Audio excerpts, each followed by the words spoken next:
সুপ্রিয় দর্শক, স্বাগত জানাচ্ছি বদ্যিবাড়িতে। রোশ বাংলাদেশের সহযোগিতায় বদ্যিবাড়ির ১৮০তম পর্বে সঙ্গে আছি মুজাহিদ শুভ। আজ আমরা কথা বলবো রিউমাটয়েড আর্থ্রাইটিস প্রতিকার ও প্রতিরোধ নিয়ে। এ বিষয়ে কথা বলতে আমাদের সঙ্গে যুক্ত হয়েছেন প্রখ্যাত দুজন রিউমাটোলজিস্ট। চলুন শুরুতেই তাদের সঙ্গে আপনাদের পরিচয় করে দিই।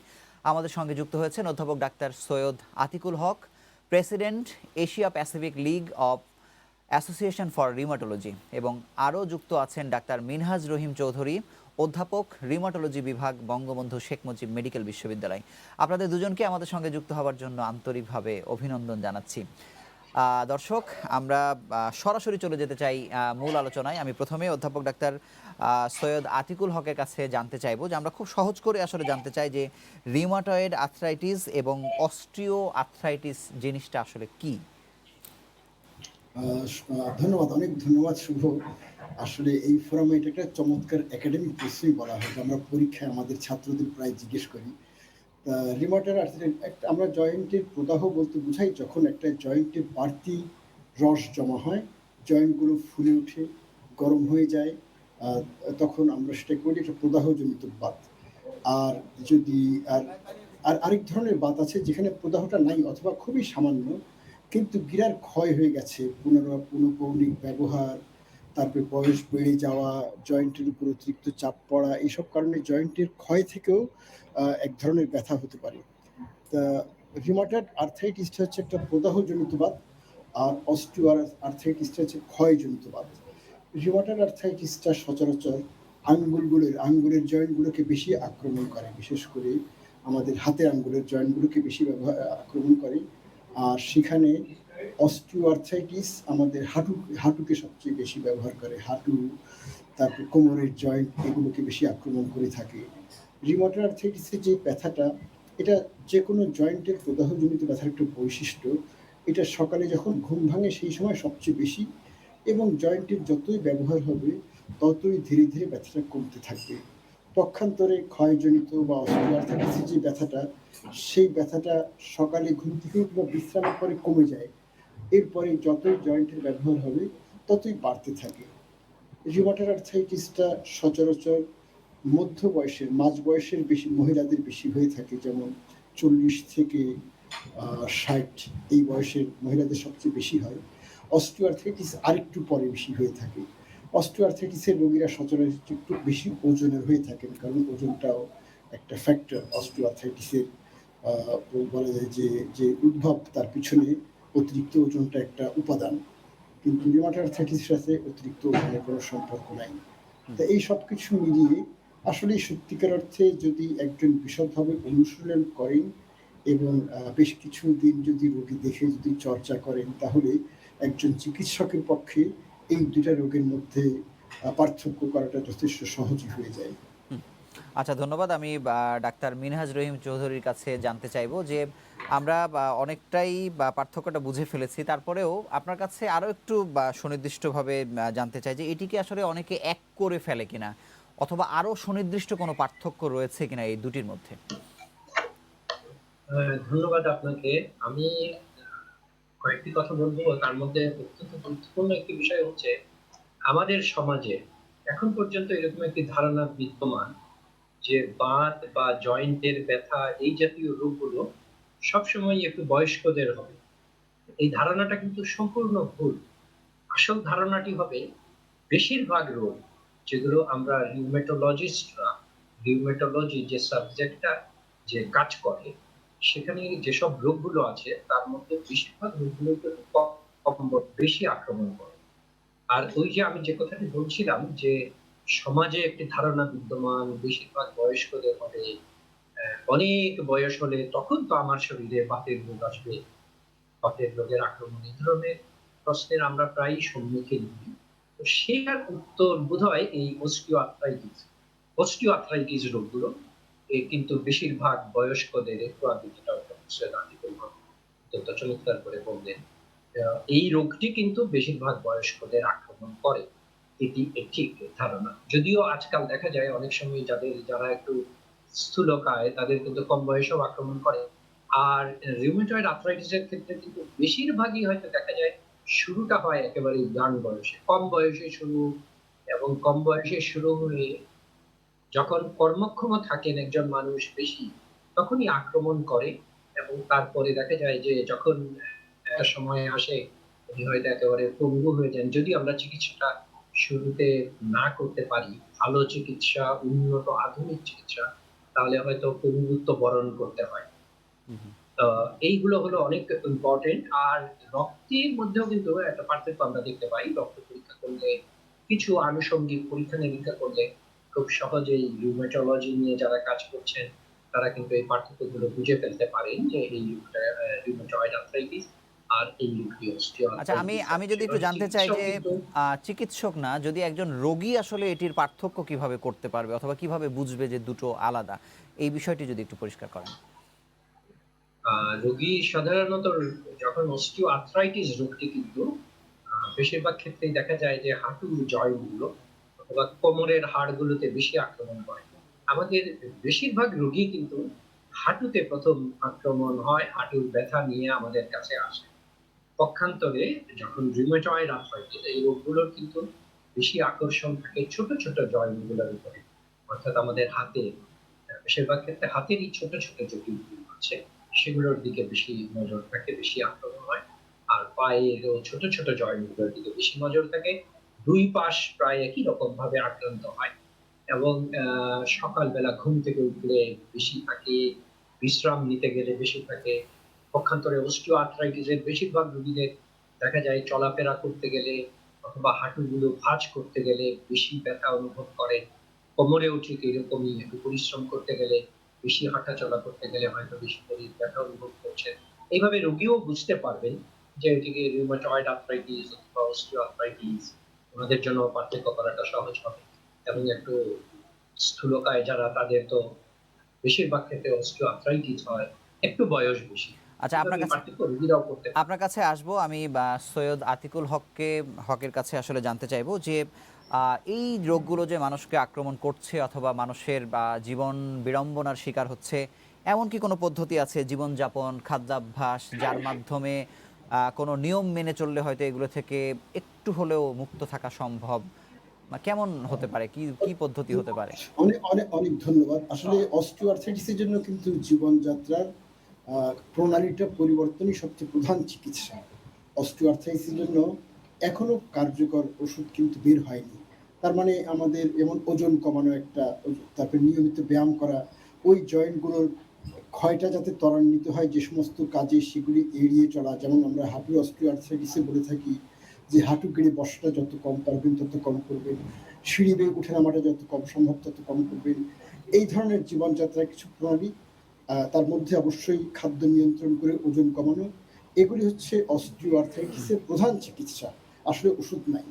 আর অন্যদিকে যদি আমরা রিউমাটয়েড আর্থ্রাইটিসে যাই, তাহলে রিউমাটয়েড আর্থ্রাইটিসে আসলে জীবনযাত্রার প্রণালীর সাথে খুব ঘনিষ্ঠ ওতপ্রোত কোনো সম্পর্ক নাই। যদিও রিউমাটয়েড আর্থ্রাইটিসের রোগীদেরও হাঁটুর উপর চাপ পড়ে এবং হাঁটুতে আল্টিমেটলি অস্টিওআর্থ্রাইটিস হয়। ওইটাকে আমরা বলি সেকেন্ডারি অস্টিওআর্থ্রাইটিস, যার জন্য আমরা রিউমাটয়েড আর্থ্রাইটিসের রোগীদেরকেও অতিরিক্ত মুটিয়ে যাওয়াটাকে প্রতিরোধ করার ব্যাপারে অত্যন্ত সাবধান সতর্ক থাকতে বলব। যে সমস্ত খাবার মোটা করে সেগুলোর জন্য আমরা অবশ্যই বিরত থাকতে বলব। এবং রিউমাটয়েড আর্থ্রাইটিস রোগীদের জন্য নিয়মিত ব্যায়ামটা খুবই গুরুত্বপূর্ণ। কিন্তু আমরা যদি সামগ্রিকভাবে বলি যে রিউমাটয়েড আর্থ্রাইটিসের প্রধান চিকিৎসা কি? তাহলে কিন্তু রিউমাটয়েড আর্থ্রাইটিসের প্রধান চিকিৎসা হচ্ছে ওষুধ। যেখানে অস্টিওআর্থ্রাইটিসের প্রধান চিকিৎসাই হচ্ছে জীবনযাত্রার প্রণালীর মধ্যে পরিবর্তন। সেখানে রিউমাটয়েড আর্থ্রাইটিসের চিকিৎসার প্রধান প্রণালী হচ্ছে ওষুধ। এবং রিউমাটয়েড আর্থ্রাইটিসের জন্য কিন্তু চমৎকার ওষুধ বের হয়েছে, যেটা ৫০ বছর আগেও যেগুলো ছিল না। এখন রোগটাকে সুন্দরভাবে নিয়ন্ত্রণ করা যায়। আর এখন আগেকার দিনে ৫০ বছর আগেই একজন মানুষের রিউমাটয়েড আর্থ্রাইটিস হওয়া মানে তিনি সারাটা জীবনেই ব্যথায়, অসহ্য ব্যথায় কষ্ট পাওয়া, বিছানায় পড়ে যাওয়া, নিজের সংসারের বা ওনার যে সামাজিক যে কর্তব্য সেগুলি থেকে সারা জীবনের জন্য ছুটি নিয়ে নেওয়া, এক ধরনের পঙ্গু জীবন কাটানো। এইটাই ছিল রিউমাটয়েড আর্থ্রাইটিসের পরিণতি। কিন্তু এই ওষুধের ক্ষেত্রে যে একটা বৈপ্লবিক পরিবর্তন এসেছে গত ৩-৪ দশকে, তার বদৌলতে এখন রিউমাটয়েড আর্থ্রাইটিসের রোগীরা সত্যি কিন্তু একদম পূর্ণ স্বাভাবিক জীবন, যারা রিউমাটয়েড আর্থ্রাইটিসে আক্রান্ত হননি বা যারা আমাদের মতন পূর্ণাঙ্গ সুস্থ আছেন, তারা যেই ধরনের জীবন যাপন করেন রিউমাটয়েড আর্থ্রাইটিস রোগীরা এখন কিন্তু ঠিক সেরকম জীবনই যাপন করছেন এবং সেই রকম জীবন যাপন করছেন প্রধানত ওষুধের বদৌলতে। জীবনযাত্রার যে প্রণালী তার উপর বড় ধরনের কোনো পরিবর্তন বা বড় ধরনের কোনো চাপ সৃষ্টি না করেই। ধন্যবাদ। আমি ডাক্তার মিনহাজ রহিমের কাছে আসব। আমি জানবো যে রিউমাটয়েড আর্থ্রাইটিসের ধাপসমূহ আসলে কি কি, অথবা এই ধাপগুলো কিভাবে নিশ্চিত হবে একজন রোগী?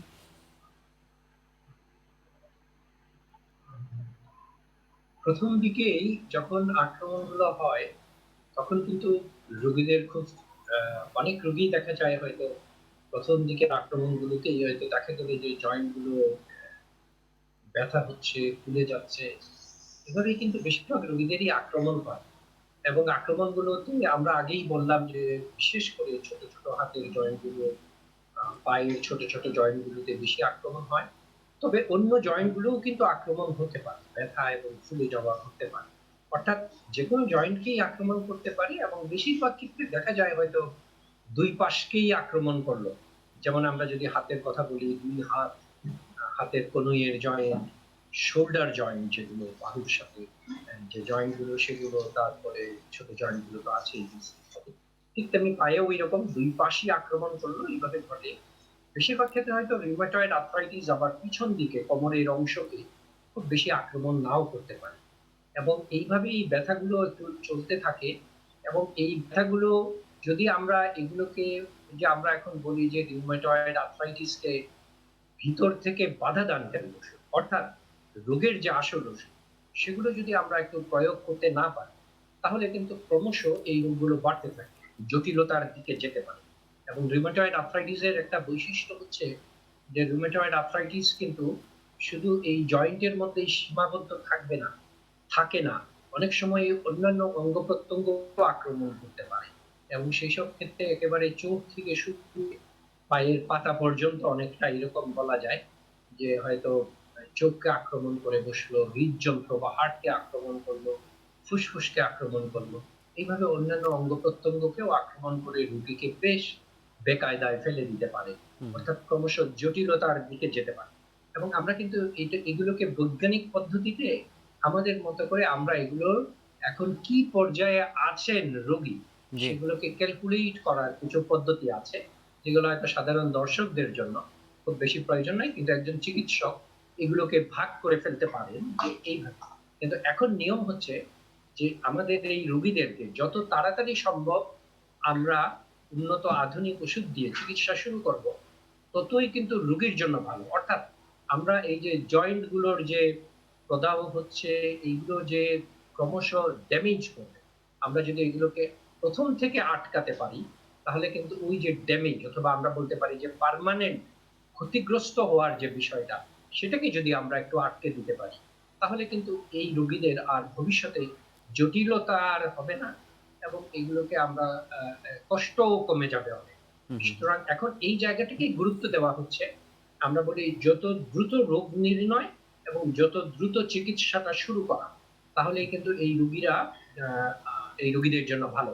এবং অনেকেই এখনো মনে করেন যে বাত রোগ বা এইসব রিউমাটয়েড আর্থ্রাইটিস বা আর্থ্রাইটিস রোগে ব্যথার ওষুধই বোধহয় আসল ওষুধ। আমরা যখন বলবো ওষুধ, রিউমাটয়েড আর্থ্রাইটিসের ওষুধ, তখন কিন্তু আমরা ব্যথার ওষুধকে মিন করছি না। আমরা মিন করব এই রোগটিকে ভিতর থেকে বাধা দানকারী ওষুধের। এবং আপনারা জেনে আনন্দিত হবেন যে এখন বাংলাদেশে প্রচুর উন্নত আধুনিক ওষুধগুলো পাওয়া যাচ্ছে। ধন্যবাদ। সৈয়দ আতিকুল হক, আপনার কাছে জানবো যে আমাদের দেশের রোগীদের একটি ভুল সবসময় করে থাকে যে তিনি চিকিৎসক নির্বাচনের ক্ষেত্রে তিনি কার কাছে যাবেন, প্রথমেই তিনি কার কাছে আসলে যাচ্ছেন। তো সেক্ষেত্রে প্রথম পর্যায়ে তারা আপনাদের কাছে আসছে কিনা, অথবা এটি কোনো সমন্বিত চিকিৎসা পদ্ধতি কিনা, হয়তো বা ফিজিক্যাল মেডিসিন অথবা আরও কারো কাছে যাওয়ার প্রয়োজন হয় কিনা, একটু পরিষ্কার করবেন। অনেক ধন্যবাদ। আসলে সত্যিকার অর্থে রিউমাটয়েড আর্থ্রাইটিসের জন্য আমাদের তো পৃথিবীতে বাত সংক্রান্ত বেশ কতগুলো বডি আছে। যেমন ইউরোপের জন্য আছে ইউরোপিয়ান লিগ এগেইনস্ট রিউমাটিজম, পৃথিবীর জন্য গোটা ইন্টারন্যাশনাল লিগ অফ এগেইনস্ট রিউমাটিজম, আমাদের এশিয়া প্যাসিফিক রিজিয়নের জন্য Asia Pacific league of association for rheumatology বা অ্যাপলার। তা এই ধরনের বডি আছে, সবগুলো বডিরই কিন্তু অনুমোদন হচ্ছে রিউমাটয়েড আর্থ্রাইটিসের চিকিৎসার দায়িত্বটা গ্রহণ করতে হবে রিউমাটোলজিস্টদের। কারণ এই চিকিৎসার ব্যাপক উন্নতি হয়েছে। এই উন্নতি হওয়ার কারণে তথ্য অনেক বেড়ে গেছে এবং একজন চিকিৎসকের পক্ষে সব ধরনের রোগের তথ্য মস্তিষ্কে ধারণ করে এই রিউমাটয়েড আর্থ্রাইটিসের হাই কোয়ালিটি চিকিৎসা দেওয়া আজকাল প্রায় অসম্ভব হয়ে গেছে। যদিও আমাদের দেশে একটা সমস্যা হচ্ছে, আমাদের দেশে এই পর্যন্ত রিউমাটোলজিস্টের সংখ্যা মাত্র ৫০। বলা হয় যে একজন রিউমাটোলজিস্ট যদি প্রধানত রিউমাটয়েড আর্থ্রাইটিসের জন্যই নিজেকে ডেডিকেট করেন, তাহলে তার পক্ষে তার জীবনে সর্বোচ্চ রিউমাটয়েড আর্থ্রাইটিসের রোগীদের কিন্তু সারা জীবনভর ফলো আপ করতে হয়। তার পক্ষে ৫০০ জন রিউমাটয়েড আর্থ্রাইটিসের রোগীর দায়িত্ব গ্রহণ করা সম্ভব। আমরা আমাদের দেশে এই রোগগুলোর উপর বারবার সমীক্ষা করেছি এবং আমাদের সেই সমীক্ষা অনুসারে আমাদের কাছে অনুমান হচ্ছে যে বাংলাদেশে রিউমাটয়েড আর্থ্রাইটিসের টোটাল রোগীর সংখ্যা হবে প্রায় ৯ লক্ষ। অনেক। কাজেই এই আমরা যদি ৫০ জন রিউমাটোলজিস্ট যদি একেকজন ৫০০ জন রোগীর দায়িত্ব গ্রহণ করি, তাতেও কিন্তু মাত্র ২৫,০০০ জনকে কভার করা যায়। মানে মোট রোগীর সংখ্যার ৩৬ ভাগের ১ ভাগ। এবং সেই কারণেই আমাদের দেশে যারা রিউমাটয়েড আর্থ্রাইটিসের মৃদু রোগের রোগী বা যাদের প্রাথমিক চিকিৎসায় চমৎকার উন্নতি হচ্ছে, তাদের দায়িত্বটা জেনারেল প্র্যাকটিশনার বা ইন্টার্নিস্টদের হাতে সেগুলো দেওয়া ছাড়া আমাদের কোনো পথ নাই। কিন্তু কেন্দ্রীয় চিকিৎসক কিন্তু আল্টিমেটলি মানে রিউমাটোলজিস্ট এবং মেডিসিন বিশেষজ্ঞ। আমাদের এই রিউমাটয়েড আর্থ্রাইটিসে কখনো কিছু জয়েন্টের ড্যামেজ হয়, কিছু রগের ড্যামেজ হয় বা ড্যামেজের হুমকির মধ্যে থাকে। এইসব থেকে মানে পরিত্রাণ পাওয়ার জন্য ফিজিওথেরাপিস্ট বা ফিজিয়াট্রিস্টদের প্রয়োজন হয়। কিন্তু তাই বলে এটা মনে করলে চলবে না যে রিউমাটয়েড আর্থ্রাইটিসের যে মূল যে ওষুধের চিকিৎসা, সেটা কিন্তু কোনোভাবেই ফিজিয়াট্রি বা ফিজিওথেরাপির আওতার মধ্যে পড়ে না। তার মধ্যে একজন রিউমাটয়েড আর্থ্রাইটিসের একজন সঠিক চিকিৎসক মানে রিউমাটোলজিস্ট কিংবা ইন্টার্নিস্ট যখন রেফার করবেন, তখন ফিজিওথেরাপিস্ট বা ফিজিয়াট্রিস্ট চিকিৎসাটা দেবেন এবং তিনি চিকিৎসা দেবেন কিন্তু তারই পেরিমিটারের মধ্যে থেকে। ঠিক তেমনি অর্থোপেডিশিয়ান আমাদের রিউমাটয়েড আর্থ্রাইটিসের কিছু রোগীর জয়েন্টের যথেষ্ট ড্যামেজ হয় এবং সেই জয়েন্টে অপারেশনের দরকার হয়। বিশেষ করে জয়েন্ট রিপ্লেসমেন্ট, জয়েন্ট পরিবর্তনের প্রয়োজন কখনো হতে পারে। এইটা অর্থোপেডিশিয়ানদের দায়িত্ব। কাজেই রোগীদের প্রথমে আসতে হবে একজন রিউমাটোলজি বিশেষজ্ঞ বা মেডিসিন বিশেষজ্ঞের কাছে। কিন্তু রিউমাটোলজি বা মেডিসিন বিশেষজ্ঞ ক্ষেত্র বিশেষে মনে করতে পারেন যে এই মানুষটার অর্থোপেডিক সাহায্যের দরকার আছে এবং তিনি অর্থোপেডিশিয়ানের কাছে মানে প্রেরণ করতে পারেন। কিন্তু এটাও ঠিক যে আমাদের দেশে যেমন পৃথিবীর অনেক দেশেই, উন্নত দেশ প্রায় সবগুলোতেই একটা ফ্যামিলি প্র্যাকটিস বলে একটা সিস্টেম আছে। একজন এমবিবিএস পাস করা গ্র্যাজুয়েট ফিজিশিয়ান তারা একেকটা পরিবারের সাথে যুক্ত থাকেন এবং সেই পরিবারের রোগীদেরকে তারা উপযুক্ত জায়গায় রেফার করেন এবং তারা কতদূর দেখবেন এবং কোনখানে গেলে রেফার করবেন, এই ব্যাপারে কিন্তু নীতিমালাও অনেক দেশের সরকারের করা থাকে। যেমন আমেরিকা, ইউরোপ, কানাডা এইসব দেশে সরকারের এইসব নিয়মিত নীতিমালা থাকে, অস্ট্রেলিয়া। এবং চিকিৎসকরা তাদের সেই যে সীমারেখা এর বাইরে যান না বা বলা যায় যে যাওয়াটা নিষেধ এবং তারা ভয়ও পান, সাবধানও থাকেন, তারা এর বাইরে যেতে চান না। কিন্তু আমাদের সমস্যা হচ্ছে আমাদের দেশের স্বাস্থ্য সেক্টর যে একটা অবহেলিত সেক্টর, জি। এটা কিন্তু করোনা প্যান্ডেমিক কিন্তু খুব চমৎকারভাবে প্রমাণ করে দিয়েছে এবং এই সেক্টরটা যে অবহেলিত তারই একটা বহিঃপ্রকাশ হচ্ছে আমাদের এই ধরনের ফ্যামিলি প্র্যাকটিসের কোনো কাঠামো গড়ে ওঠেনি, আমাদের কোনো রেফারেল সিস্টেমও গড়ে ওঠেনি এবং এই সংক্রান্ত আমাদের কোনো নীতিমালাও কখনো তৈরি হয়নি। আমাদের যদি করোনার শিক্ষার কারণে আমাদের যে রাষ্ট্রীয় ব্যবস্থাপনায় যারা দায়িত্বে আছেন, তারা যদি এই বিষয়গুলোকে অগ্রাধিকারের ভিত্তিতে গ্রহণ করেন, তাহলে আমরা আশা করি যে ভবিষ্যতে এখন যে রোগীরা বিভিন্ন জায়গায় রিউমাটয়েড আর্থ্রাইটিসে যারা আক্রান্ত, তারা বেশিরভাগই ভুল করে হয় অর্থোপেডিশিয়ান অথবা ফিজিওথেরাপিস্টদের কাছে যাচ্ছেন এবং ওনারা যেহেতু এই ব্যাপারে এই নলেজটা কিন্তু তাদের কাছ থেকে কাঙ্ক্ষিত না। তাদের ফিল্ডও কিন্তু বিশাল বড় সাবজেক্ট। এই যে ফিজিওথেরাপি বা অর্থোপেডিক্স এগুলো বিশাল। কোনো অংশে এগুলো রিউমাটোলজি বা মেডিসিনের চেয়ে কম কিছু না। কিন্তু রোগীরাও সেখানে ভুল করে চলে যাচ্ছেন এবং ওনাদেরও অনেক সময় কনফিউশন হচ্ছে।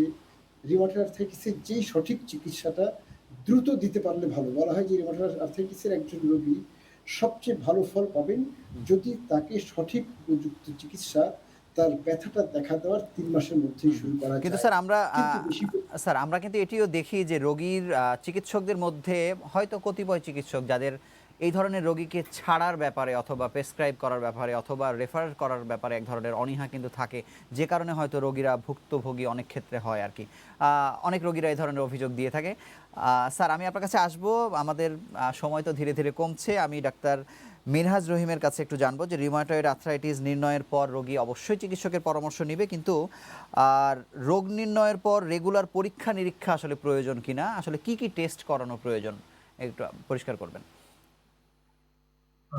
আচ্ছা শুভ, ওই যে জি আপনার প্রথম প্রশ্নের দিকে আমি একটুখানি জি গিয়ে জি তারপর জি দ্রুত আবার এই জায়গাটাতে জি চলে জি আসি। ওই যে আপনার একটা প্রশ্ন ছিল রিউমাটয়েড আর্থ্রাইটিস আর অস্টিও আর্থ্রাইটিস এর মধ্যে জি পার্থক্য রোগীরা কিভাবে বুঝবে। হুম আমি যদিও একটু বলার চেষ্টা করেছি যে এইভাবে বোঝা যেতে পারে, কিন্তু তারপরেও কিন্তু রোগীদের জন্য এটা মোটেও সহজ কাজ না। কঠিন। এবং এটি কিন্তু একজন চিকিৎসক, অনেক সময় একজন চিকিৎসকের জন্য সহজ কাজ না। এবং সেই জন্যই অনেক সময় দেখা যায়, একটু আগে অধ্যাপক সৈয়দ আতিকুল হক যেমন বলছিলেন যে রোগীদের যে কষ্টটা হয় ঘুরতে ঘুরতে এখান থেকে ওখানে, এবং আমরা অনেক রোগী এরকমও পাই যে হয়তো দেখা যায় যে একজন রিউমাটয়েড আর্থ্রাইটিসের রোগী হয়তো আমাদের বাংলাদেশে এখান থেকে ওখানে ঘুরতে ঘুরতে ঘুরে ঘুরে সঠিক চিকিৎসা না পেয়ে হয়তো ইন্ডিয়াতে বা সিঙ্গাপুরে চলে গেছে। তারপর আবার ফিরে আসলেন, ওখান থেকে হয়তো জেনে আসলেন ওনাকে একজন রিউমাটোলজিস্টকে দেখাতে হবে। এরকম কিন্তু প্রচুর ঘটনা আমরা জি দেখতে পাই আমাদের প্রাত্যহিক জীবনে, আমাদের প্র্যাকটিস জীবনে। তো এই জায়গাগুলোতে একটুখানি যতদিন যাবে আমরা আশা করছি, আমরা প্রত্যাশা করছি আমাদের রিউমাটোলজিস্টদের সংখ্যাও বাড়বে। এবং রিউমাটোলজি এই শব্দটির সাথে কিন্তু এখন পর্যন্ত আমাদের দেশের ম্যাক্সিমাম সাধারণ জনগণ এবং একেবারে তৃণমূল পর্যায়ের চিকিৎসকরাও অনেকে এখন পর্যন্ত পরিচিত না। যতটা না অস্টিও, আমি খুবই দুঃখিত, যতটা না, যেমন আমরা যদি বলি কার্ডিওলজিস্ট, আমরা যদি জি বলি নিউরোলজিস্ট, আমরা যদি বলি অর্থোপেডিক্স, এগুলোর সাথে পরিচিত। তো এই জায়গাগুলো ধীরে ধীরে কেটে যাবে আমরা প্রত্যাশা করছি। এবং প্রথম এই ধরনের আর আরেকটি কথা খুবই গুরুত্বপূর্ণ, যেমন আমরা আজকে দুটো রোগ নিয়ে কথা বলছি, রিউমাটয়েড আর্থ্রাইটিস, জি অস্টিও আর্থ্রাইটিস, কিন্তু আমাদের জি যদি আমরা বলি এটা একটা মেডিসিনের অংশ, মেডিসিনের শাখা, কিন্তু এর মধ্যেও কিন্তু প্রায় ৬৭২ রকম ছোট বড় রোগের অংশ আছে। সুতরাং এটিও কিন্তু একটা বিশাল একটা বিষয়, বিশাল একটা জায়গা। এবং আমাদের দেশের জন্যও কিন্তু এটা গুরুত্বপূর্ণ, যে দেশের একটি ইমেজের জন্য গুরুত্বপূর্ণ, যে এই রোগীরা যাতে যত তাড়াতাড়ি সম্ভব রিউমাটোলজির রোগীরা একজন রিউমাটোলজিস্টের শরণাপন্ন হতে পারেন। পাশাপাশি হয়তো যতদিন না পর্যন্ত একজন রিউমাটোলজি বিশেষজ্ঞের শরণাপন্ন হতে না পারছেন, অন্ততপক্ষে একজন মেডিসিন বিশেষজ্ঞ বা ফিজিক্যাল মেডিসিন বিশেষজ্ঞ সঠিক পরামর্শটুকু দিবেন, এটুকু হুম আমাদের সবারই প্রত্যাশা থাকবে। হুম এখন আমরা আসি পরীক্ষা নিরীক্ষার জায়গায়। রিউমেটয়েড আর্থ্রাইটিস এর কিন্তু কয়েকটি পরীক্ষা আছে। এই পরীক্ষাগুলো করলে যখনই আমি সন্দেহ করব, আমি দ্রুত এই পরীক্ষাগুলো একটু করিয়ে ফেলবো। তার মধ্যে আমরা বেশিরভাগ রোগীর ক্ষেত্রেই যখন প্রদাহ বেশি থাকে আমরা দেখতে পারি হিমোগ্লোবিন নামের একটা বিষয় কমে যায়, ইএসআর বাড়ে, সিআরপি নামের একটা টেস্ট আছে, এটা বেড়ে যায়। আরএ, এপিসিসিপি, এই দুটো টেস্ট আমাদের জন্য অত্যন্ত গুরুত্বপূর্ণ। এগুলো আমরা দেখতে পাই যে অনেক রোগীরই এটি পজিটিভ পাই। এভাবে আমরা শারীরিক যে চিহ্নগুলো আমরা দেখতে পাচ্ছি তার সাথে এই পরীক্ষার রিপোর্ট মিলিয়ে আমরা সহজেই এগুলোকে পার্থক্য করে ফেলতে পারি যে এটা রিউমাটয়েড আর্থ্রাইটিস। আর অস্টিওআর্থ্রাইটিস এর রোগীর জন্য কিন্তু খুব বেশি পরীক্ষা নিরীক্ষার প্রয়োজন নেই। খুব বেশি পরীক্ষা নিরীক্ষা করা ছাড়াও রোগটা নির্ণয় করা যায়। তবে আবশ্যিক কিছু এর মধ্যে পরীক্ষা থাকে, যেমন কিডনি কেমন কাজ করছে, লিভার কেমন কাজ করছে, এবং সবকিছু মিলিয়ে রক্ত কেমন আছে এটা একটু দেখে এটা তখন আমাদেরকে কি ওষুধ দিব সেটাও কিন্তু আমাদের নির্ধারণ করতে সহায়তা করে। হুম ধন্যবাদ। আমি চিকিৎসার মধ্যে আমরা একটু প্রবেশ করেছি। সৈয়দ আতিকুল হকের কাছে আসলে জানতে চাইবো যে চিকিৎসা ব্যবস্থা নিয়ে আমরা কথা অলরেডি বলছি, ওষুধের ব্যাপারে বলছেন। ৫০ বছর আগের চিকিৎসার সঙ্গে আসলে অনেক পার্থক্য আসলে হয়েছে, এখন অনেক আধুনিক চিকিৎসা এসেছে, বিশেষ করে ওষুধের কথা তো আপনি বলেছেনই, কিন্তু কোন দিক থেকে এই চিকিৎসা ব্যবস্থাপনায় আরও উন্নতি প্রয়োজন বলে আপনি মনে করেন? অনেক ধন্যবাদ। আমি বলব আমাদের এই চিকিৎসা ব্যবস্থাপনার উন্নতির সবচেয়ে প্রথম শর্ত কিন্তু হচ্ছে আমাদের মানে রিউমাটোলজিস্টের সংখ্যা অনেক বাড়াতে হবে। আমাদের এমনিও এই ব্যাপারে WHO এরও কিছু সুপারিশ মানা আছে, দিক নির্দেশনা আছে। সেই দিক নির্দেশনা অনুসারে বাংলাদেশে এই মুহূর্তে প্রায় ৪,০০০ রিউমাটোলজিস্টের দরকার। কাজেই এটা সুষ্ঠু নীতিমালার মাধ্যমে রিউমাটোলজিস্টের সংখ্যা দ্রুত বাড়ানো, এটা একটা পূর্ব শর্ত। আর এর মধ্যেও আমাদের আরও কিছু প্রয়োজন আছে। আমি যেটা বললাম যে আমাদের রেফারেল চেইন, এটার একটা পুনর্বিন্যাস ঘটানো, আমাদের চিকিৎসকদের নিয়মিত প্রশিক্ষণ, পরীক্ষণ, আমাদের রিসার্টিফিকেশন এই ধরনের কতগুলো বিষয় আছে সেগুলো আমাদের দেশে প্রচলন করা দরকার। রেফারাল চেইন আনা দরকার এবং সরকারি সিস্টেমে আমাদের যেকোনো রোগ, বেশিরভাগ ক্রনিক রোগী কিন্তু হচ্ছে আজকাল বলা হয় মাল্টিডিসিপ্লিনারি একটা অ্যাপ্রোচের বিষয় এবং তার মানে হচ্ছে আমরা যেকোনো রোগ, বাতরোগ সহ ডায়াবেটিসই বলি বা উচ্চ রক্তচাপ বলি সবগুলোতেই কিন্তু চিকিৎসক থাকেন কেন্দ্রে, কিন্তু চিকিৎসকের আশপাশে কিছু থাকে যাদেরকে আমরা বলি অ্যালাইড হেলথ কেয়ার স্পেশালিস্ট। তার মধ্যে নার্স থাকেন, তার মধ্যে ফিজিওথেরাপিস্ট থাকেন এবং আরও নানান ধরনের বিশেষজ্ঞরা থাকেন, নিউট্রিশনিস্ট থাকেন। তা এখন কখনো কগনিটিভ থেরাপিস্ট বা সাইকোথেরাপিস্ট থাকেন। এখন এই যে গুচ্ছ পুঞ্জ, এই প্রত্যেকটা বিশেষ আমাদের যে স্পেশালিটি, সেই স্পেশালিটিগুলোকে নিয়ে একটা ক্লাস্টার বা বিশেষজ্ঞ চিকিৎসার পুঞ্জগুলো আমাদের বিভিন্ন আমি বলবো যে আমাদের যে একাডেমিক হাসপাতাল যেমন বঙ্গবন্ধু মেডিকেল বিশ্ববিদ্যালয়, Dhaka medical college, Chattogram medical college, এগুলোতে আউটডোর স্ট্রাকচারটা এমনভাবে গড়ে তোলা দরকার যে রিমাটোলজি যে ওপিডি আউটডোর, সেই আউটডোরের সাথে রিমাটোলজি রোগীদের জন্যই একজন সাইকোথেরাপিস্ট থাকবেন, একজন নিউট্রিশনিস্ট থাকবেন, একজন ফিজিওথেরাপিস্ট থাকবেন এবং এতে এমনটা হবে যে তারা ধীরে ধীরে কিন্তু তাদেরও এই ব্যাপারে জ্ঞান বা দক্ষতাটা, এই রিউমাটয়েড আর্থ্রাইটিসের রোগী, অস্টিওআর্থ্রাইটিসের রোগীদের কীভাবে খাবারের ব্যাপারে পরামর্শ দিতে হবে, তাদের মনের চিকিৎসাটা কীভাবে করতে হবে, তাদের ব্যায়ামগুলো কোনগুলো শেখাতে হবে, এই জিনিসগুলোতে তারাও কিন্তু অনেক বেশি স্পেশালাইজড হয়ে যাবেন এবং রোগীরা অনেক ভালো চিকিৎসা পাবেন। তো এই ধরনের স্পেশালাইজড স্ট্রাকচারও আমাদের মানে তৃতীয় টারশিয়ারি কেয়ার হাসপাতালগুলোতে গড়ে তোলা প্রয়োজন। জি, আপনি খাবারের প্রসঙ্গ একটু টেনেছেন। আমরা যদি এই সব রোগীদের খাবারের খাদ্যাভ্যাসটা যদি একটু পরিষ্কার করে জানতে চাই, একটু বলবেন সংক্ষেপে। আমি এমনি আমাদের কিছু কিছু বাত আছে যেগুলির জন্য একটা সুনির্দিষ্ট খাদ্যাভ্যাসের কিছু ভূমিকা আছে, তার মধ্যে প্রধান হচ্ছে গাউট। কিন্তু এছাড়া সামগ্রিকভাবে বেশিরভাগ বাতের জন্য আমরা বলবো সুনির্দিষ্ট না, তবে বাতের সব রোগীরই মানে ওজন যদি বেশি থাকে তাহলে ওজনটা কমিয়ে ওনার যা ওজন সেই ওজনে আসার চেষ্টা করা উচিত এবং যাদের ওজন ঠিক আছে তাদের ওজনটা যাতে না বাড়ে সেই জন্য তাদের চেষ্টা করা দরকার। এবং এই জন্যই যেই খাবারগুলো ওজন বাড়ায়, যেমন ফাস্ট ফুড, কোল্ড ড্রিঙ্কস, তারপর অতিরিক্ত স্টার্চি কার্বোহাইড্রেট, এগুলো পরিহার করা দরকার যেন অপুষ্টি না হয়। তার জন্য নিয়মিত তাদের খাবারের মধ্যে কিছু শাকসবজি, কিছু ফল, মাছ, দুধ, এই জিনিসগুলো রেগুলার প্রত্যহ নিয়মিত খাওয়া দরকার এবং আহারটা হতে হবে ব্যালেন্স মানে ভারসাম্যপূর্ণ, যাতে তার সবগুলো উপাদান যেগুলি আমরা বলি ভিটামিন, আমিষ, কার্বোহাইড্রেট, চর্বি, এগুলি সবই যাতে সঠিক মাত্রায় থাকে এবং যাতে অতিভোজন না হয়। অতিরিক্ত খাবার খেয়ে মানে অতিভোজনও এড়াতে হবে, সুষম খাদ্য গ্রহণ করতে হবে। তার মধ্যে আমি যে খাবারগুলো বললাম, সবজি, ফল, দুধ, মাছ, এই জিনিসগুলো অবশ্যই নিয়মিতভাবে কিছু নিশ্চিত রাখতে হবে।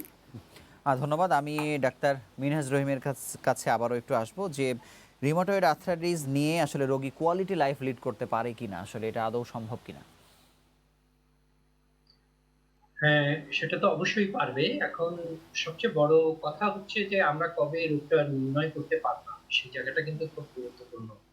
এবং সেই জন্যই আমরা বারবার তাগাদা দিচ্ছি যে একজন রোগীকে, এখন আজকাল বলা হয় আর্লি আর্থ্রাইটিস, যত দ্রুত সম্ভব আমরা যদি রোগটিকে নির্ণয় করে ফেলতে পারি আর্লি আর্থ্রাইটিস পর্যায়ে, অর্থাৎ রোগটি যদি ড্যামেজ করে ফেলতে না পারে, জয়েন্টের আশেপাশে যেসব কোষ আছে সেগুলোকে যদি নষ্ট করতে না পারে, তাহলে কিন্তু আমরা এত ভালো ভালো ওষুধ এখন বেরিয়েছে যেগুলো দিয়ে আমরা খুব সহজেই এই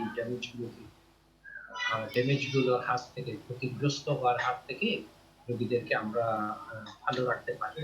এবং এটি কিন্তু খুব গুরুত্বপূর্ণ একটা অংশ, যে যাতে করে আমরা আমাদের কিন্তু আমরা যদি বলি যে কর্মকৌশল, আমরা কি চাই, সেক্ষেত্রেও কিন্তু এটা খুবই গুরুত্বপূর্ণ যে আমরা ওই ওষুধগুলো প্রয়োগ করা শুরু করব যত তাড়াতাড়ি সম্ভব, যাতে করে রোগীকে প্রায় আমরা এখন পর্যন্ত, যদিও এই রোগ যদি আমরা বলি রিউমেটয়েড আর্থ্রাইটিসের কথা, আমরা কিন্তু এখন পর্যন্ত নির্মূল শব্দটি ব্যবহার করতে পারি না। নির্মূল, কিওর হয়ে যাবে, কিন্তু আমরা বলতে পারি যে একজন স্বাভাবিক মানুষের, প্রায় স্বাভাবিক মানুষের মতোই জীবনযাপন কিন্তু এখন একজন রিউমেটয়েড আর্থ্রাইটিসের রোগীর পক্ষে কাটানো সম্ভব, চালানো সম্ভব, যদি না আমরা সঠিক চিকিৎসা পদ্ধতিটা খুব দ্রুত শুরু করতে পারি। এবং এই প্রসঙ্গে আমি একটু বলি, জি। বাংলাদেশে এখন যে আমরা যে এই পদ্ধতিটি শুরু করব, এটার একটা বড় একটা বিপদের জায়গাটা আমি একটু বলি। সেটা হচ্ছে এখন পর্যন্ত এই রিউমাটোলজি বিভাগটি পূর্ণাঙ্গ একটি রিউমাটোলজি বিভাগ শুধুমাত্র বঙ্গবন্ধু শেখ মুজিব মেডিকেল বিশ্ববিদ্যালয়ে আছে। আমরা যদি আমাদের পাশাপাশি অন্যান্য দেশগুলোর দিকে তাকাই, ইভেন আমরা যদি এই দক্ষিণ এশিয়ার যে দেশগুলো সেগুলোর দিকে তাকাই, তাহলে কিন্তু আমরা দেখব যে কাঠামোগত দিক থেকে বাংলাদেশ কিন্তু এখনো রিউমেটোলজির জায়গাটাতে দুর্বলতা আছে। অর্থাৎ শুধু একটি মাত্র মেডিকেল বিশ্ববিদ্যালয়ে রিউমেটোলজি বিভাগ আছে। আমরা সেজন্য যারা আমাদের নীতি নির্ধারক আছেন তাদের কাছে বারবার আমরা আবেদন করছি যে যত দ্রুত সম্ভব বাংলাদেশের প্রত্যন্ত এলাকায় আমাদের বিশেষ করে অন্ততপক্ষে বড় বড় যে মেডিকেল কলেজগুলো আছে এগুলোতে অন্ততপক্ষে আমাদের রিউমেটোলজি বিভাগটিকে যত দ্রুত সম্ভব একটু চালু করা প্রয়োজন, যাতে করে প্রত্যন্ত এলাকার একজন রোগী খুব দ্রুত তার চিকিৎসাটা আমাদের একজন রিউমেটোলজিস্ট শুরু করতে পারে। তাহলে কিন্তু ওই যে আমরা বললাম কোয়ালিটি অফ লাইফ এর কথা, সেটা কিন্তু প্রথম থেকে যদি সঠিক চিকিৎসাটা শুরু করা যায়, তাহলে কিন্তু অবশ্যই এটাকে একটা পাওয়া যায়। এখন এটা সম্ভব। ধন্যবাদ। আমরা একটু জানবো আতিকুল হক স্যারের কাছে যে আমরা তো স্যার কিছু বলতে চান? আমি আসলে ওই তোমার যে আগের প্রশ্নটা জি, তাতে আমার আমার প্রিয় শহীদ অধ্যাপক মিনহাজ যা বলেছেন তাকে একটু সাপ্লিমেন্ট জি, করতে চাই। অবশ্যই, মানে অবশ্যই। ওই যে কোয়ালিটি অফ লাইফ জীবনযাত্রার মানটার এই বিষয়টাতে আরকি। সেটা হচ্ছে এখন পৃথিবীতে বলা হয় সামগ্রিকভাবে বিভিন্ন চিকিৎসার উন্নতি এবং স্বাস্থ্য ব্যবস্থা দুটারই উন্নতি হয়েছে। হুম, এই উন্নতির কারণে রিউমাটয়েড আর্থ্রাইটিসের রোগীদের শতকরা ৭০ থেকে ৮০% কিন্তু পুরোপুরি স্বাভাবিক মানের জীবনযাপন করছেন। হুম, হুম, আমাদের দেশে সেটা আমাদের হিসাবে প্রায় শতকরা ৬০ থেকে ৭০%। মানে আন্তর্জাতিক যে পশ্চিম দেশগুলো তাদের ৭০ থেকে ৮০% সেই জায়গায় আমরা এখনো পৌঁছাতে পারিনি। এবং সেই পৌঁছাতে না পারার আমার দৃষ্টিতে ২ টা কারণ। একটা হচ্ছে আমাদের দেশের রোগীরা এখনো সঠিক যে বিশেষজ্ঞ তার কাছে পৌঁছাতে পারছেন না। এটা একটা সিস্টেমের গলদ একটা কারণ। আর রিউমাটোলজিস্টের সংখ্যাল্পতাও ২য় আরেকটা কারণ। আর ২ নম্বর একটা কারণ আছে, সেদিকেও আমার মনে হয় যে আমাদের উপযুক্ত কর্তৃপক্ষের দৃষ্টি আকর্ষণ করা দরকার। যাদের গতানুগতিক ওষুধগুলো রিউমাটয়েড আর্থ্রাইটিসের বাত নিয়ন্ত্রণের জন্য আমরা ২ ধরনের ওষুধ ব্যবহার করি। একটাকে আমরা বলি কনভেনশনাল বা গতানুগতিক ওষুধ, আর কতগুলো হচ্ছে বিকল্প বা অ্যাডভান্সড ওষুধ। অ্যাডভান্সড ওষুধগুলোকে বায়োলজিক বলা হয়। তা এখন আমাদের এই বায়োলজিকগুলোর দাম আমাদের দেশে অনেক বেশি এবং আমরা অন্তত আমাদের রিউমাটয়েড আর্থ্রাইটিসের প্রতি ১০০ জন রোগীর মধ্যে আমার মনে হয় ১৫-২০ জন পাই যাদের বায়োলজিকের প্রয়োজন, কিন্তু দামের কারণে তারা সেটাকে এফোর্ড করতে পারেন না। এটা যখনই আমি বাইরে কোথাও বলি তখন তারা বলেন যে, "কেন তোমাদের দেশে কি কস্ট রিইম্বার্সমেন্ট এর কোনো সিস্টেম নাই? তোমাদের কোনো ইন্স্যুরেন্সের সিস্টেম নাই? তোমাদের কি সবই রোগীর নিজের পকেট থেকে খরচ করতে হয়?" আমি একটু লজ্জা করেই বলি যে, "হ্যাঁ, আসলে আমাদের সবই এটাকে আমরা বলি আউট অফ পকেট এক্সপেন্ডিচার। হুম, আমাদের সবই আউট অফ পকেট এক্সপেন্ডিচার দিয়েই রোগীদের চিকিৎসার ব্যয় সামলাতে হয়।" এই বায়োলজিক গুলো কিন্তু এমনি অরিজিনাল কোম্পানির দামও বেশি, কিন্তু এগুলোর ব্যয় সংকোচনের নানান পদ্ধতি আছে। জি, যেমন আমি বলব যে যেমন তিউনিসিয়া, তারপর মরক্কো, ইন্দোনেশিয়া এইসব দেশে কিন্তু সরকারের নানান ব্যবস্থা করা, মানে প্রাইসিং যে পলিসি, জি, যে ইম্পোর্ট ডিউটিটা কম, আরো নানান ধরনের প্রাইসিং পলিসিতে করা যায়। এইসবের মাধ্যমে এই দেশগুলো কিন্তু এই ওষুধগুলো জনগণের কাছে যথেষ্ট কম দামে সরবরাহের ব্যবস্থা করে দিচ্ছে। হুম, হুম, কিন্তু আমাদের দেশে সেই ব্যবস্থা মোটেই নাই। এবং উল্টা আমি বলব যে, যেমন আমাদের দেশে কিছু ওষুধ আছে যেগুলো ওই কোম্পানি বলছে যে তাদের একটা ইমার্জিং মার্কেট ব্র্যান্ড, মানে তৃতীয় বিশ্বের জন্য তাদের একটা কম খরচের ব্র্যান্ড আছে। কিন্তু বাংলাদেশে ওই কোম্পানিগুলো ইমার্জিং মার্কেট ব্র্যান্ডটা আনতে পারছে না। কারণ বাংলাদেশ সরকারের একটা নীতি হচ্ছে ওই ওষুধটা উন্নত, পৃথিবীর সরকারের তালিকা আছে যে এই তালিকার কমপক্ষে ৩ টা দেশে অনুমোদিত হতে হবে এবং সেই তালিকাটা কিন্তু সব ধনী দেশকে নিয়ে। জি, তার মানে আমাদের যেই কোম্পানিগুলো একটু কম খরচে ইমার্জিং মার্কেট ব্র্যান্ড নিয়ে আসতে পারত, আমাদেরকে কম খরচে এই ওষুধগুলো দিতে পারত আমাদের রোগীদের জন্য, তারা কিন্তু সেটাও করতে পারছেন না। তার মানে মূল্য হ্রাসের দিকে আমাদের দেশে তো নানান বাধা আছে, কিছু বাস্তব বাধাও আছে। আবার এমন কিছু বাধা আছে যেগুলো কৃত্রিম এবং যেগুলো সরকার কিছুটা উদ্যোগ নিলেই অপসারণ করে এই ওষুধগুলোকে জনগণের দোরগোড়ায় পৌঁছানো সম্ভব। হুম, এবং আমি যেখানে বললাম যে আমাদের দেশের শতকরা ৬০% রোগী ভালো জীবনযাপন করছেন, সেটাকে আমরা অন্তত শতকরা ৬৫ ভাগে আমরা নিতে পারবো।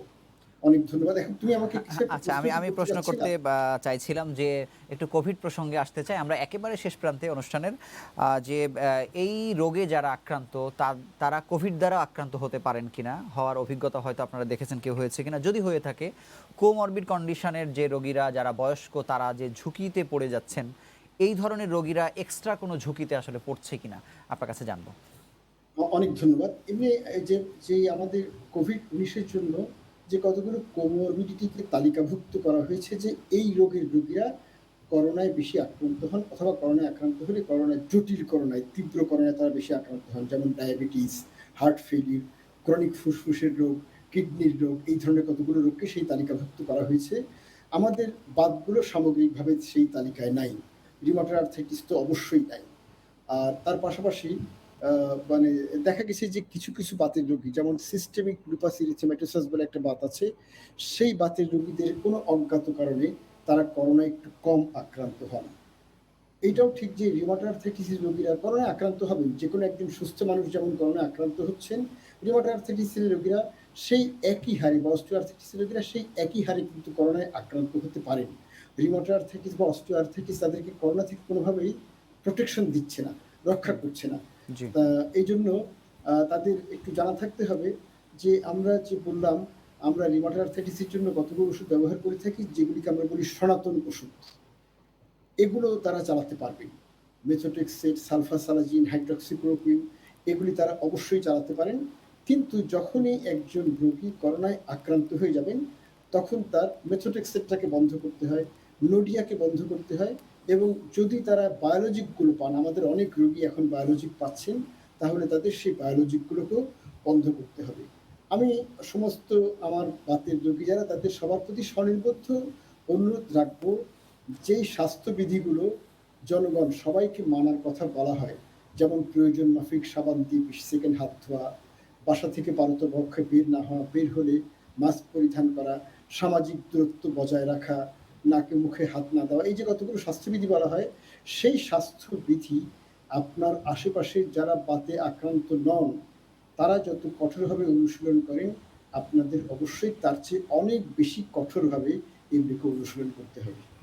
আচ্ছা, ধন্যবাদ। অনেক আমি ধন্যবাদ। ডাক্তার মিনহাজ রহিমের কাছে একটু জানতে চাইবো যে এই সময়ে এই ধরনের রোগীরা আসলে চিকিৎসা তাহলে কিভাবে নেবেন? তাদেরকে যদি স্বাস্থ্যবিধি মেনেই যদি চলতে হয়, যদি তারা সুরক্ষায় না থাকেন, চিকিৎসা তাদের জন্য কি হবে এই প্যান্ডেমিক সিচুয়েশনে?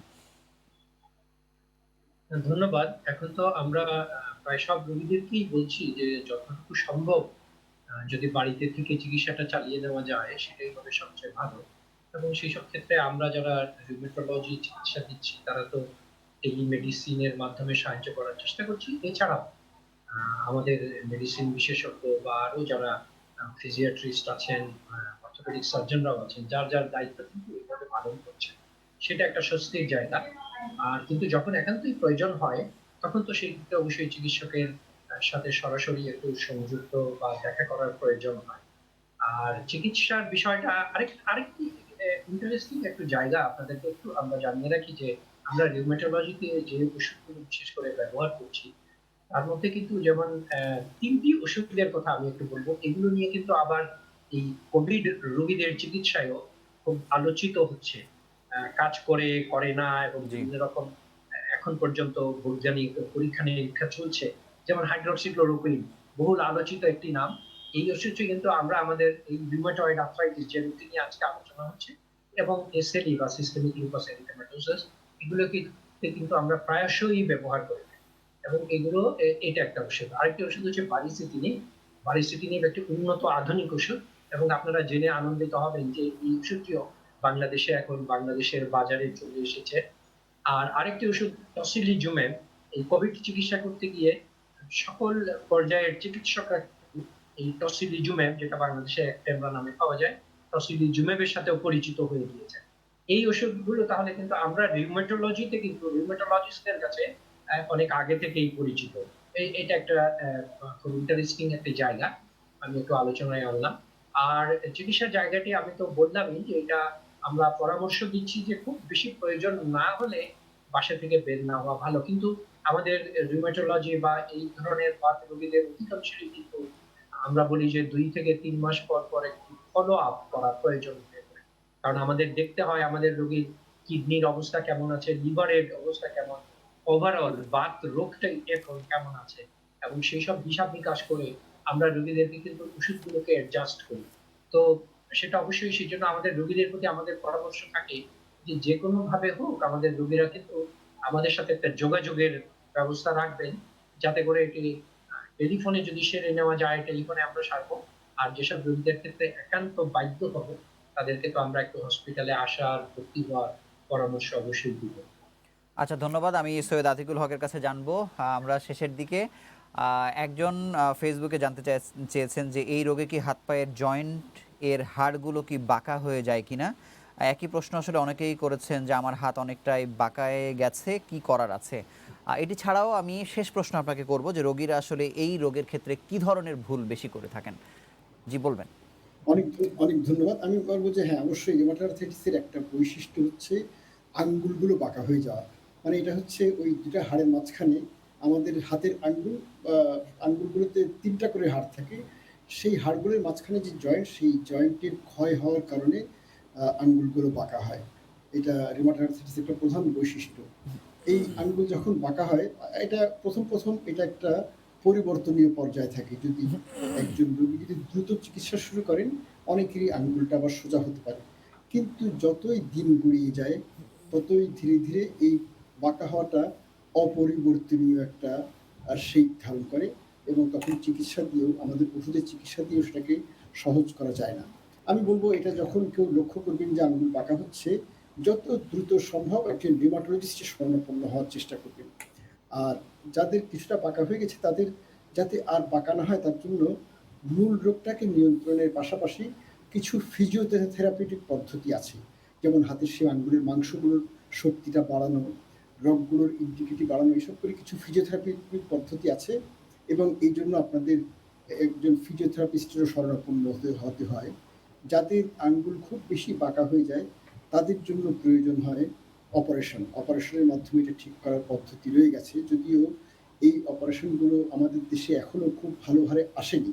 এটার জন্য খুব ভালো হ্যান্ড সার্জন দরকার হয়। আমাদের দেশে অর্থোপেডিশিয়ানদের মধ্যে হ্যান্ড সার্জারিকে একটা নিজের মানে স্পেশালিটি হিসেবে গ্রহণ করেছেন এমন অর্থোপেডিশিয়ান কম। আবার এটাও ঠিক যে হাত বাঁকাটা আমাদের দেশের মানুষের কাছে এখনো খুব বড় বিষয় না। যে হাঁটুর অপারেশন মানুষ সহজেই করতে চান, কিন্তু হাতের অপারেশন মানুষ অত সহজে করতেও চান না। কাজেই এটা এখনো খুব বেশি প্রচলিত হয়নি। তা আর আর আমি শেষ তুমি জানতে চাচ্ছিলাম যে আসলে রোগীরা কি ধরনের ভুল করে থাকেন, একটু সংক্ষেপে যদি বলেন। আমি বলব যে রোগীদের সবচেয়ে বড় ভুল হচ্ছে রোগীরা ১ম এই যারা এই সাবজেক্টের মৌলিক যে চিকিৎসাটা রিউমাটয়েড আর্থ্রাইটিসের বাত নিয়ন্ত্রণের ওষুধ এবং বাত নিয়ন্ত্রণের ওষুধটা ব্যবহারের কিন্তু নানান রকম আমি বলব জারি-জুরি আছে। এটা একটা জটিল বিষয়। আমাদের বাত নিয়ন্ত্রণের ওষুধের উপরেও কিন্তু আমাদের কিছু, কিছু মোটা বইও আছে। তা এখন রোগীরা যদি আমাদের মানে সঠিকার মানে রিউমাটোলজিস্ট বা ইন্টার্নিস্টদের কাছে না যেয়ে যদি ভিন্ন বিশেষজ্ঞদের কাছে যান, আমি বলব সেটাই হচ্ছে সবচেয়ে বড় ভুল। আর আরেকটা হচ্ছে রোগীরা অনেক সময় এই ব্যথাগুলো শুরু হলে একটু অপেক্ষা করতে চান, দেরি করতে চান যে আমি দেখি কি হয়, বাড়ে কিনা, কষ্ট কেমন হয়। অনেক সময় নিজেরাই ওষুধের দোকানে যেয়ে ব্যথার ওষুধ কিনে খান। আমাদের ফার্মাসিস্টরা অনেক সময় ওষুধ প্রেসক্রাইব করে থাকেন এবং তার মধ্যে মাঝে, মাঝে খুব ক্ষতিকর ওষুধ। আমরা বলি যে স্টেরয়েড গ্রুপের ওষুধ আছে সেগুলোও প্রেসক্রাইব করেন, তাতে অনেক ক্ষতি হয়ে যায়। তা অনেকে কিন্তু চিকিৎসকের শরণাপন্ন হওয়াটাকে এভয়েড করেন। এটাকে অত গুরুত্ব সহকারে দেখছেন না বলে অথবা অন্যান্য মানে ওষুধ সংক্রান্ত ভীতি বা নানান কারণে এই দেরিটা করেন।